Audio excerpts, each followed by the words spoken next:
Jake Hager, a.k.a. Jack Swagger, the former WWE superstar. We have been on this journey with him since he announced that he was coming to MMA. He improved to 2-0. He submitted TJ Jones in the first round of his fight on Saturday, but this was an interesting one. Boos afterwards, a very interesting post-fight interview. There's a lot to talk to Jake Hager about, so let's say hello to the man himself who joins us via the magic of FaceTime. Jake, how are you? I'm doing great. Thanks for having me. It's a pleasure as always. So congratulations on the win, Jake. Were you happy with the performance? Were you happy with the fight overall? Yeah, at first it was kind of hard to register what type of performance it was with the reaction. But once I got back and spoke with the team, and especially watching the film back, I was happy with what I did on my feet. And I definitely saw progression between the first and second fight. Still got so much to improve on. But, best hair in the MMA, we were looking good on Saturday night for sure.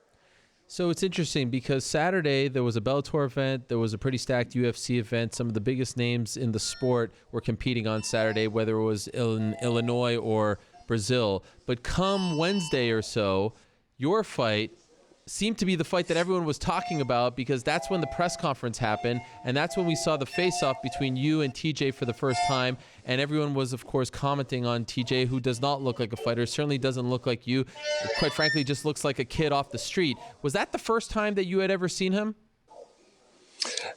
Yes, that was the first time I had seen him, besides a couple of videos that I had found on my own beforehand. You know what? Hats off to him. You know, you can look like Jack Black, you can look like my Uber driver, but with MMA, you never know. It could be the next Tank Abbott. It could be the next Big Country. The guy definitely was endearing, definitely had timing and chemistry, and went over that room that day. Pretty much turned him against me. I don't like that. Don't take my spotlight.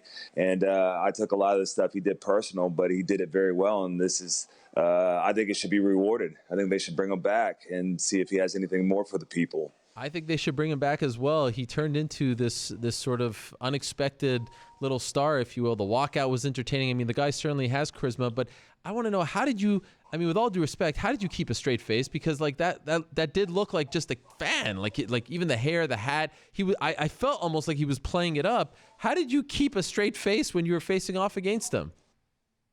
Well, lucky with me, in the moments that you see me in, those are real reactions. That's the only way I know how to do it. And that was a real reaction in that moment. Very annoyed. A couple seconds earlier, he pretty much said I didn't belong up there, called everyone else a world-class athlete but me. So it's easy for me to get hyped up for a fight like that and want to tear his head off because I had plenty of bulletin board material. I wasn't really laughing. This has been 8 to 10 weeks of camp for me, so it was time to get paid. Did you feel, after seeing the reaction to him and, seeing the way he looked and all that, did you feel like this was almost a trap? Like in your mind, you had to convince yourself, like, I'm not fighting a fan here. This guy has had some fights. I can't take him lightly. Like, different looking than your other opponent. Did it throw you off at all as you prepared for the fight in the last few days?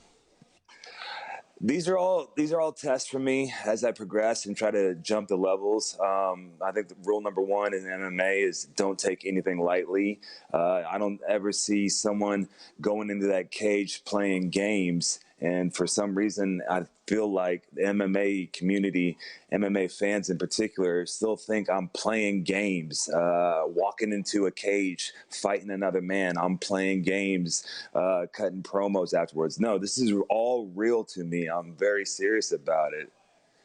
It's interesting because I thought that the attention was good for the fight. It was good for you. It was good for him. I think a lot of MMA fans, sort of to your point, don't really understand what it takes to build up a fighter. Like, this is a kind of opponent that you should be fighting at this juncture. You're just 1-0 at this point. Like, who do they expect you to be fighting? Yeah, sure, maybe he's playing it up with the hair and stuff like that, but I didn't understand the criticism that Bellator was receiving, that you were receiving, that TJ was receiving, because this is what boxing is all about, right? Like, there's 10 TJ Jones before you get to like some of the more, marquee fights, if you will. So I had no problem with the fight. I mean, certainly, you look, you're quite the specimen. You've got a suit on, stop. You're tan, you got the nice hair, and then, it's a bit jarring to look at the face off, but I had no problem with the fight. I just want to say that. Well, I definitely think it is a building block, and maybe I could have taken more advantage of that in the fight instead of taking him down immediately. I could have worked on my footwork, on my head motion, and gotten some real valuable cage experience on my feet. I was fired up, so I really wanted to execute the game plan, which is what I did. It was a little awkward in there based on his reactions, me trying to figure out how to get to that arm triangle. But I thought it was very happy with the performance. I thought at one time you could even call me somewhat fast, but we're two heavyweights in there. We're not moving that quick. Okay, so you get the win, you get the arm triangle again. By the way, is that like your finisher? If we were to equate this to your previous employment, like is the arm triangle your favorite submission maneuver? Man, you're taking the thoughts right out of my head, Ariel. Okay. You might see that become a very elite finisher very soon. I like it. You did hold on a little long there. What happened? Well, you know what? I had very specific instructions from Mike, who is a great referee, and he's a very big guy, great mustache. I wish I could grow that thing. He told me in the locker room, if I drop him with punches or if I take him down and I'm in position, to keep wrestling, to keep fighting until he gets me off him. He told me that, again, I will get you off him specifically. So in the mode, when you flip that switch to go into that cage, you just don't unflip that switch. Adrenaline is pumping. I think if you look at the video back, he actually grabbed his hand and he stopped tapping me altogether. So then it just felt like a rocking motion, almost like TJ was trying to squirm out from underneath me. I really couldn't hear any type of verbal commands. I had my head buried and really focused. I meant no disrespect to TJ. I did not try to hurt him at all. I know he has kids. He made that very clear. I want everyone to go in that cage and come out and be able to provide for their family, because that's why I'm doing this, because I have kids. And as a father, as a new fighter, I need to know it's the referee, and I do not have the luxury to think it could be over. That's where I'll get hurt. Okay, because I think that some people thought, due to his comments leading up to the fight, that you were doing that to almost send a message. It had nothing to do with that. Absolutely not. Okay. Absolutely not. I've been wrestling since I was 5 years old, and I've done so much of my work throughout my career trying to highlight the great sport of amateur wrestling. Now that I'm crossed over into mixed martial arts, it's the same way. I want to carry that respect, and I want to help highlight this sport as much as I can and do my part. That being said, the crowd in Rosemont, Illinois, did not seem to appreciate it because you were showered with booze. But I actually think that was somewhat of a positive, because I feel, and I hope you take this as a compliment, I feel like you're better as the heel. I feel like you rise to the occasion. I thought that was the best that we've heard from you since you came to MMA. You didn't seem to be taken aback by it. You were not caught off guard. Did you feel comfortable in that moment being showered with booze? Because it seemed like you enjoyed it. Yeah, absolutely. When you have the best hair in MMA, get ready to get booed. Since I wrestled at Perry, Oklahoma, we used to put 13 guys in the finals out of 14 weight classes. We would walk into gymnasiums of the regional tournament, and they would boo us out the building as they're doing the introductions for the finals, because we had 13 guys in there. So it was something I learned from very on to use and not let me affect me. It's always fun getting that type of reaction, because it's just so much to go off of. And in that moment, I was reacting very honestly. I wear my heart on my sleeve in that cage. I can't turn it off because I'm already at such a high level. That was real. And that's one thing you'll always get from me. I'm going to tell you what I think. I throw out the disclaimer that this is somewhat of a family show before asking this question. What is a phoner? A phoner, it's a fight boner. Okay. And where did you come up with this? Well, you ever been new car shopping, and you see a car that you really, really need? Well, that's a coner, Okay. And if, I did not know that. If you're really hungry for some pastrami on rye, you got another poner right there, just kind of work with me. This is not coming from me. This is what the kids are doing, okay? I'm just trying to keep up with what's hip, so I'm told. Okay. Yes. Yeah. I've never heard this. So Yeah. this is what your kids are saying these days? No, my kids are angels. How dare you? Well, They would which never. kids? They would never speak like this. Oh, you're talking about like the high The school cool, kids, the adolescents. the cool kids. The cool Okay. kids at the lunch table. And your kids aren't cool? Is that what you're saying? Come on, they're very cool. They're we're a model family. I know if you've seen pictures, have seen my wife Ariel, and so you find her very attractive. She only makes beautiful kids. That's right. And That's right. I'm not too bad myself. Yes, that's right. Oh, this is great. You're here. Has anyone ever compared you to Biff Henderson from Back to the Future? It's Biff Tanner. Biff sir. Tanner, yes, Biff Tanner. Oh gosh. Oh, I blew it. Has anyone ever compared? Yeah, Clearly, someone has. Listen, once you make like a screen door and get out of here, all right? I have never heard that comparison in my life. No one has ever said I look like Biff Tanner and Gary Busey had a kid who could fight. No one's ever said that. Really? Are you No. being serious right now? Well, no, I'm joking. Of course, Okay. I've heard that. Look at these teeth, man. I'll bite your head off.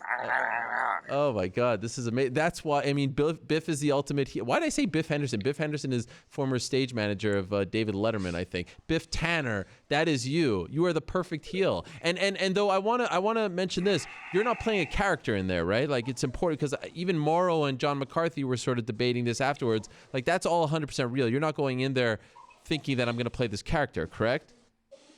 Well, listen, you'd be missing an opportunity if you had that type of exposure, that type of mic time, and you didn't take it as a chance to further your brand, because that's what we all are in there. We are our own brands, and we want to represent it in a way that makes money and that people want to see. Am I playing a character? No, I was pissed off right then and there. Like I said earlier, I feel like a lot of these MMA fans think I'm playing games, like I'm not real. So it's something that I'm working with and definitely gets under my skin, and I'll work on in the future because we want emotional content, not anger. Yes, I love this. All right, so now we're 2-0. By all accounts, it seems like the Bellator brass very happy with you. You seem to be happy with them. Are they treating you well? Yes, very happy. I mean, what's not to like? 2-0, got 2 fights in the first 5 months of 2019. I look to have 2 more by the beginning of 2020. Really want to make my progression. They're giving me all the tools necessary right now. And as we go further, I think the sky's the limit because they have so many other great guys in the locker room, not just me. There's Team Red last Saturday night was really, really impressive with Claxton and AJ McKee and Douglas Lima. It almost felt like a high school duel as we were changing in that locker room because we had the red guys in one locker room and the blue guys in another locker room. I was like, oh, this would be a great television show. And we have teams and team championships and MVPs of the season. I think it'd be pretty cool for MMA to get into that. It was a lot of fun to be in there. Because I'm always learning from these guys. I'm the new guy, and I always remind myself of that.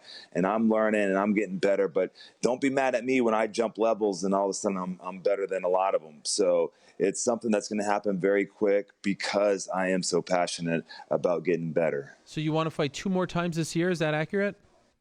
Yes. Wow. And so are we still full-time MMA, no more wrestling? Yes. Full-time MMA, it's just easier right now, 6 days a week to be in there and training and not have to worry about any soreness from airplane rides or bumps and bruises. I will have about 1 to 2 wrestling events a month in the summertime, but other than that, it's going to be really focused on getting better, improving that ground game, taking out all the holes, getting these feet work moving, get rid of this other left foot I have, increase my speed, increase my agility, increase my strength. I weighed in at 239. I definitely want to put on 10 pounds. I want to be in the 249, 255 range, still keep my motion, still keep my conditioning, and still keep this great head of hair. And considering your newfound fame in MMA, I feel like if I'm in AEW, I signed Jake Hager, Jack Swagger to just a sort of part-time schedule. I mean, this just seems too good to be true. Are we considering this? Have they reached out to you? This seems like a perfect scenario for you. Do you need me to make a call?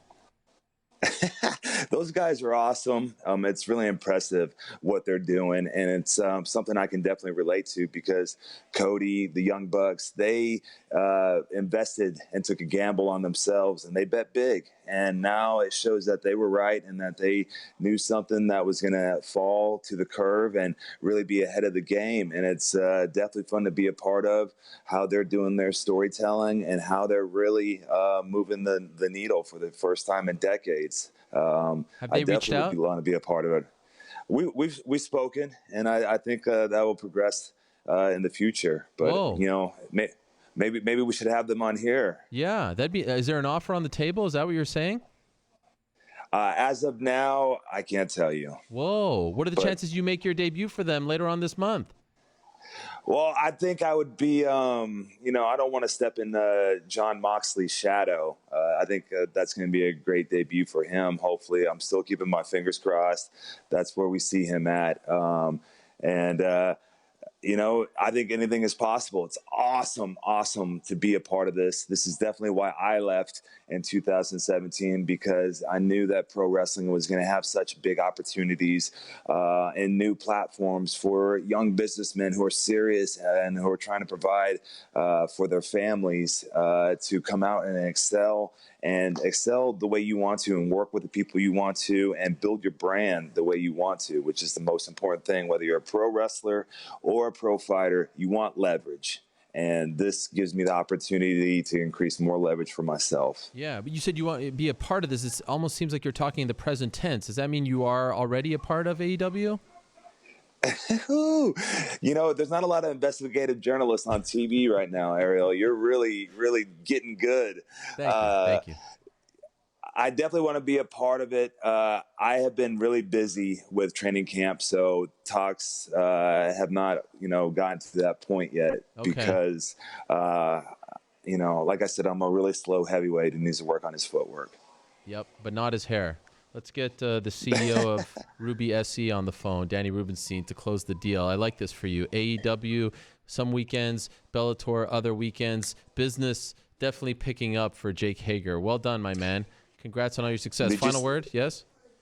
Did you see how good Ruby SE, Danny Rubenstein looked on Saturday night? I mean, ladies, the best sports manager in the business. He went 2-0 that week with 2 fighters on television, and he's single. Ladies, come on now. It's unbelievable. He dropped like 50 pounds. I saw him at PFL. He definitely is doing well for himself as well. Thank you for doing this, Jake. I appreciate it. Congratulations. Enjoy the victory. Hey, not to drop a plug, but Pro Wrestling Tees gets the shirt right there. Thank you, Ariel. All right, there he is, the one and only Jake Hager, a.k.a. Jack Swagger, now 2-0 in his Bellator heavyweight career.